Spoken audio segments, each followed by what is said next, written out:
Well, hello there. I actually don't do a lot of cooking. I'm been a bit lazy these days. But I found this really particular recipe in which I had to use a lot of butter.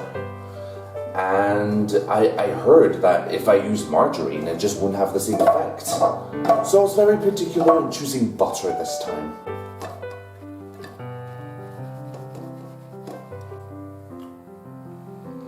Oh gosh, that's a lot of fat. Maybe I should have used margarine in the end. Butter by Asako Yuzuki is a book I actually didn't expect to read, but I was kinda browsing through the internet. I was just kinda thinking, what could I read that would really capture my interest and therefore also maybe frustrate me when I would actually come to read it. This book was a bit of a particular one, we'll say. Butter was the winner of the Waterstones Award in 2024, and I think that was the year it released in English, I believe. Originally it was in 2017 in Japanese, but then we got it, I think, last year, so it's not that old of a book. It is fairly new, and even the story set in 2013 or just around that time. The book follows a young journalist called Rika as she conducts an investigation and interviews of the famous Manako Kaji, who's this convicted murderer who really loves butter in her recipes and just butter in general. And so she's just trying to wonder, well, what is it why does she like it so much? And is she really a murderer, or is she maybe trapped in this hatred of people who fear her, that she's too different from other people and too different from this social norm. And the book is really not what you'd expect it to be, because a lot of people, when I was on Goodreads and I was searching this book, people thought, oh, is this gonna be a murder mystery where she's cooking these amazing dishes but killing people as she does so. And it's not quite that, we'll say. It is far from a murder mystery or a thriller novel. It is, in fact, a social commentary novel, is what I'll say, with the guise of it being a murder mystery. And so this book really exceeded my expectations in more than one way, in which that, first of all, it's not as, how would I put it? Maybe not as great as it could have been. It has some really original and unique themes for its topic that I think make it stand out and make it quite memorable in a unique way. And I think it's certainly not a book I would dissect and try to analyze too much, because I think we'll get into it soon, but I do think it's a fascinating story nonetheless. Well, first of all, I'm sorry for the lighting. The sun is literally right there, and if I do this, I just become a ghost. So I'm just trying to keep in the shade a little bit, and not to have a little bit of a joke in that in of itself. But yeah, so let's talk about butter. It's too bad it wasn't like margarine. So this was the most frustrating book I tried to give a positive rating for, because I liked it enough. But I did like this book. I liked it enough. I thought it was original. I thought it was full of really cool themes and really just a fascinating way of looking at feminism, social commentary, societal expectations, and maybe gender roles. And I thought it was a really cool book in a way. But the problem with this book is because, well, first of all, it's called Butter, so it's pure fat. And on that note, it is full of fluff. It's full of fluffy scenes that don't need to be there and really could have diminished the boredom a lot of the times, because this book went on and on and on forever. So I listened to the audiobook, and it went for 17 hours, which is crazy. It took me 4 months to read this book or to listen to this book, because I was just it just dragged on too much. So what were the things I actually liked about this book? I think mostly just the themes. And I guess maybe the story was also quite cool, but mostly it was just the themes and a very digestible prose style that actually made me really just enjoy what it's wanting to talk about. And I was like, okay, this is really quite compelling in its own way, and really for its originality. And it really got me thinking a lot of the time of like, well, especially like in how I don't mean to make like any sort of judgments or like any maybe false kind of statements, but I do feel like that gender roles are specifically put upon others in Japan. And I'm not sure if that's completely true. We need to correct me if that's not true.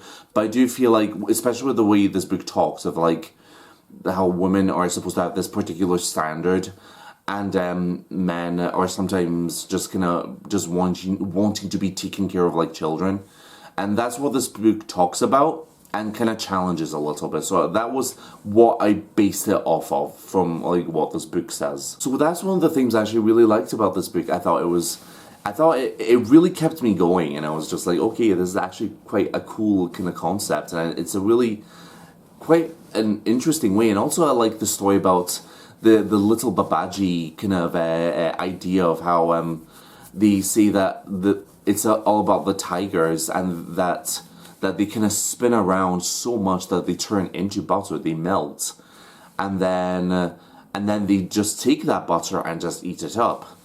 And so they kind of actually use that as a bit of as an analogy for how people don't question it, people don't question the story, it just kind of is, and it's like a fairy tale, and they're like, okay, but then the main character says, but well, why would they turn into butter, and why would they not question it? Would they not question that, did the bones go anywhere? Did they just become butter? Did the tigers live on actually, and it's just a myth we've just created? And those actually really tied in with how the story is like, well, how about gender roles? Is that something we cannot question? Is that something we just kind of have to go by just regardless? Is that just a construction of society that we've made? Can't challenge it, and we're too scared to challenge it. And that's where Manako Kaji, or Kaji, comes in, and her presence really is this manipulative and very maybe anti-feminist kind of stance in which maybe people are a bit scared to challenge her, because they're like, she's just so radically different and just so unusual to Japan. Is like, well, is her presence disrupting our illusion of gender roles, or is she actually like just like a monster, a killer, or manipulator? So I thought that was done really well. I really enjoyed that, and that was a really effective way of displaying this kind of feminist take on cooking and such. So I actually closed the curtain a little bit because the light was just blaring on me. So I was like, best if I close the curtain just a wee bit. So back to butter. So I think those were the main positives I could find about this book. I think the rest of it just comes down to maybe could have been edited a bit more, and just a bit more just chopped in half, and just got rid of a lot of the scenes that I felt like were repetitive and a bit just kind of the same thing just being shoved down our throat. And this brings me to one of the problems of this book that another reviewer also mentioned, is that this book just kind of goes on for so long. It just kind of diminishes the theme of the story. And I know this is the words of another YouTuber, but I do want to echo it here and just say that it does make me feel like we're just doing the same song and dance again. We're just kind of going through the same motions, and we're just not really doing anything to build upon the theme more, like elevate it, expand upon it. We're just kind of doing the exact same thing over and over again. It feels like the theme is kind of like a hammer over my head with its bluntness. It's not really subtle in a way. It's a bit too just kind of, we get it. It's something we understand completely. It's not all that interesting to a certain point. And I feel like maybe it could have just tried to expand a bit more.